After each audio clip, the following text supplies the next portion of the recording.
सुप्रभात बच्चों।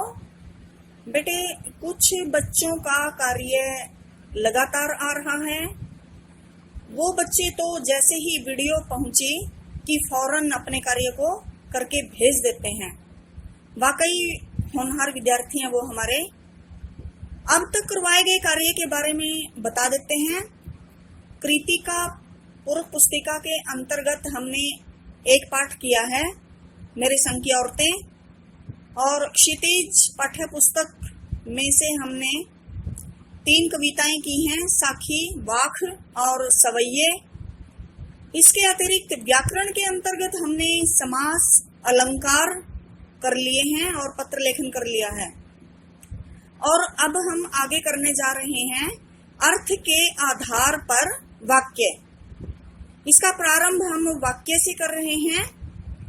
वाक्य देखो बेटा, शब्द बनते हैं वर्णों के सार्थक मेल से शब्द बनते हैं, और वाक्य शब्दों का सार्थक और व्यवस्थित समूह जिससे अपेक्षित अर्थ प्रकट हो वाक्य कहलाता है। यानी कि अर्थ देने की क्षमता उसमें हो, ऐसा शब्दों का समूह वाक्य कहलाता है। सामने वाले को समझ में आ जाए कि वो क्या कह रहा है, उसके विचार, उसकी बातें सामने वाले को जब उसका अर्थ ग्रहण हो जाता है तो वो वाक्य है। वाक्य के अंग, वाक्य के तत्व। वाक्य के तत्व के अंतर्गत सार्थकता पहला है, इसका बिंदु सार्थकता। स अर्थ, अर्थक मतलब स अर्थक। जो वाक्य है वो अर्थ से युक्त होता है। वाक्य अर्थ से युक्त हो, वाक्य में सार्थक शब्दों का प्रयोग होता है, तभी हमें अर्थ ग्रहण होगा जब उसके अंदर सार्थक शब्द होंगे, क्रमबद्ध जुड़े होंगे। कई बार जो निरर्थक शब्द होते हैं बेटा, वो भी जब हम उनको वाक्य में प्रयुक्त कर देते हैं तो वो सार्थक शब्द बन जाते हैं। जैसे चकचक एक निरर्थक शब्द है, लेकिन जब हम इसका प्रयोग क्या चकचक लगा रखी है, ऐसे वाक्य के साथ जब हम इनको जोड़ देते हैं तो वो अर्थ प्रस्तुत करते हैं और सार्थक शब्द बन जाते हैं। तो पहला बिंदु क्या है इसका? सार्थकता, अर्थ से युक्त हो, जो उसमें वाक्य बनाने में जो शब्द होते हैं वो सार्थक होने चाहिए। दूसरा बिंदु क्या है? योग्यता। वाक्य के शब्दों में अर्थ देने की क्षमता या योग्यता होनी चाहिए। जो भी वो वाक्य है, जो कुछ भी वाक्य कहा जा रहा है, उसका अर्थ ग्रहण होना चाहिए, तभी उसको वाक्य माना जाएगा। जैसे कि घोड़ा घास पीता है, यहाँ पर करता है कर्म क्रिया, लेकिन अर्थ ग्रहण नहीं हो रहा है। इसका अर्थ ग्रहण करने की योग्यता नहीं है इस वाक्य में। घास जो है वो खाने की वस्तु है, पीने की वस्तु नहीं है। तो इसका सार्थक वाक्य क्या बनेगा? घोड़ा घास खाता है। हाँ, हम ये कह सकते हैं कि घोड़ा पानी पीता है, ये हम रख सकते हैं। तो वाक्य के अंतर्गत दूसरा बिंदु क्या होना चाहिए? उसके अंदर, वाक्य के अंदर योग्यता होनी चाहिए। उसको अर्थ प्रस्तुत करने की उसमें योग्यता हो, क्षमता हो, किसी प्रकार का वो संदेह ना छोड़े। तीसरा है आकांक्षा। आकांक्षा यानी कि उत्कंठा, जिज्ञासा। वाक्य अपने आप में पूर्ण होना चाहिए, अपने आप में पूरा हो वो। वाक्य के माध्यम से सुनने वाले को अर्थ ग्रहण हो जाए, किसी प्रकार का जिज्ञासा का, संशय का भाव पैदा न करे। वाक्य अपने आप में पूर्ण होना चाहिए, उससे कुछ आकांक्षा या जिज्ञासा नहीं झलकनी चाहिए। ऐसा ना हो कि हमारे अंदर उत्कंठा बनी रहे, जिज्ञासा का भाव बना रहे, संदेह बना रहे। जैसे दिन में सोता है, अब यहाँ पर कर्ता नहीं है। अब एक सार्थक वाक्य के अंतर्गत क्या क्या होना चाहिए? कर्ता होना, कर्ता क्रिया अनिवार्य है वहां पर, लेकिन यहाँ पर कर्ता नहीं है। कर्ता न होने की वजह से हमारे अंदर संदेह है, एक प्रश्न खड़ा हो रहा है कि कौन सोता है। दिन में सोता है। इतना कह के वाक्य छोड़ दिया। अब सुनने वाले के हृदय में संशय का भाव पैदा हो गया, उसके अंदर जिज्ञासा, उत्कंठा पैदा हो गई कि कौन सोता है दिन में। तो ये जो वाक्य है ये पूर्ण वाक्य नहीं है। पूर्ण वाक्य क्या बनेगा? चौकीदार दिन में सोता है। यानी कि जब सोने वाले, दिन में सोने वाले के बारे में जब बताया जाए, शामिल कर लिया जाए उसको, तभी वो अर्थपूर्ण वाक्य बनता है, अर्थपूर्ण अभिव्यक्ति देता है वो। तो तीसरा क्या है? आकांक्षा, यानी कि वाक्य अपने आप में पूर्ण होना चाहिए, किसी प्रकार का जिज्ञासा या संदेह का भाव उत्पन्न नहीं करना चाहिए, उसके द्वारा नहीं होना चाहिए। अगला बिंदु क्या है? निकटता। जो वाक्य में जो सार्थक शब्द हैं उनमें परस्पर निकटता होनी चाहिए, पास पास होने चाहिए, वो दूरी नहीं होनी चाहिए उनके बीच में। अब ऐसा नहीं होना चाहिए कि एक शब्द हमने बोल दिया, दूसरे शब्द को बोलने में हमने 15-20 मिनट लगा दी, तीसरे शब्द को बोलने में हमने और आगे का समय लगा दिया, आधा घंटा और बाद में बोला। तो ऐसे ऐसे समय दूरी बना बनाकर हमने कोई किसी वाक्य को बोलने में उन शब्दों, उस वाक्य में निहित शब्दों में मतलब हमने फासला कर दिया, बीच में दूरी बना दी, पैदा कर दी। तो इससे संदेह पैदा हो जाएगा, अर्थ पूर्ण अभिव्यक्ति नहीं होगी। सामने वाले को, जिसको हम कोई वाक्य बोल रहे हैं, उसको कुछ भी समझ में नहीं आएगा।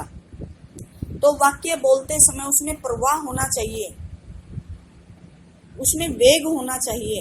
हाँ, मतलब वो बात अलग है कि कई मतलब स्वाभाविक जब हम ठहराव करते हैं, ठहराव आ जाता है किसी कथन को कहने में स्वाभाविक रूप से, तो उसको हमें विराम चिन्हों के माध्यम से इंगित कर देते हैं, चिन्हित कर देते हैं।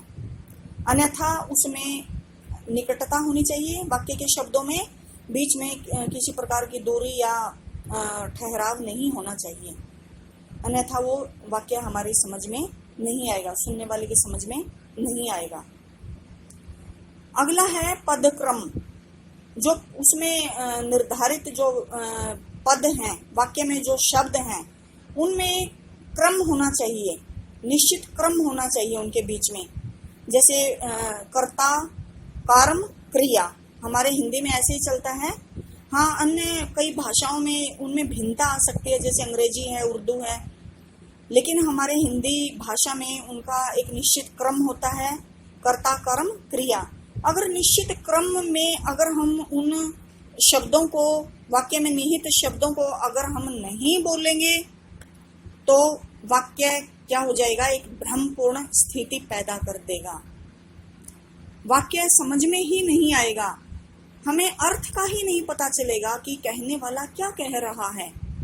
अगर उनका पद क्रम जो है वो निर्धारित नहीं होगा, एक नियोजित तरीके से वो शब्द जुड़े हुए नहीं होंगे, तो हमें उसका अर्थ ग्रहण ही नहीं होगा, भ्रमपूर्ण स्थिति बन जाएगी। ये वाक्य देखिए, हैं चुके आ सभी में विद्यालय छात्र। अब यहाँ पर कारक चिन्ह का भी मतलब वो भी क्रम से नहीं लगा हुआ है। हैं चुके आ सभी में विद्यालय छात्र, इससे अर्थ ग्रहण नहीं हो रहा है, सुनने वाले को कुछ भी समझ में नहीं आ रहा है, वो उलझन की स्थिति में पड़ जाएगा, असमंजस की स्थिति में पड़ जाएगा। तो वाक्य ऐसा होना चाहिए कि सामने वाले को एकदम से अर्थ ग्रहण हो, एकदम से उसकी समझ में आ जाए। क्रमबद्ध क्या है इसका? क्रमबद्ध स्थिति, सभी छात्र विद्यालय में आ चुके हैं। तो इससे एकदम से हमें क्रमबद्ध, जब स्थिति क्रमबद्ध तरीके से इसको लिखा जाएगा तो एकदम से हमें अर्थ ग्रहण हो रहा है, सभी छात्र विद्यालय में आ चुके हैं। ये थे वाक्य के तत्व। अब हैं वाक्य के अंग। वाक्य के दो अनिवार्य अंग हैं, उद्देश्य और विधेय। उद्देश्य, वाक्य में जिसके बारे में कुछ बताया जाए, यानी कि किसके बारे में बात होती है? कर्ता, यानी कि कर्ता ही उद्देश्य होता है। वाक्य में जिसके बारे में कुछ बताया जाए वह उद्देश्य कहलाता है। जैसे लड़के क्रिकेट खेल रहे हैं, यहाँ पर किसके बारे में बात हो रही है? क्रिकेट खेलने के बारे में किसके बारे में कहा जा रहा है? लड़के के बारे में कहा जा रहा है। तो वो लड़के क्या हैं? उद्देश्य हैं।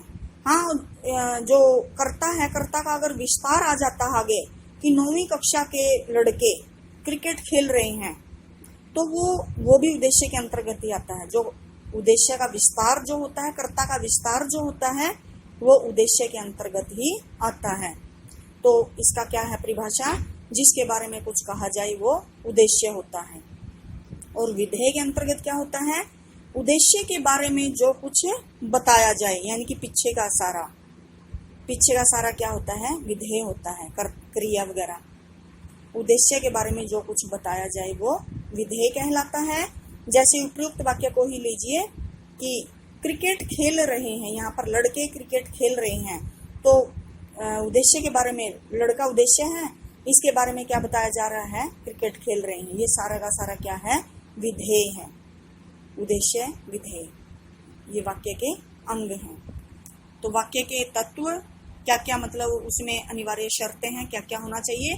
सार्थकता, अर्थ से पूर्ण वाक्य होना चाहिए। योग्यता, अर्थ देने की योग्यता होनी चाहिए वाक्य में। आकांक्षा, किसी प्रकार का जिज्ञासा का भाव नहीं झलकना चाहिए। निकटता, परस्पर जो वाक्य में प्रयुक्त शब्द हैं उनमें आपस में निकटता होनी चाहिए, नजदीक होने चाहिए।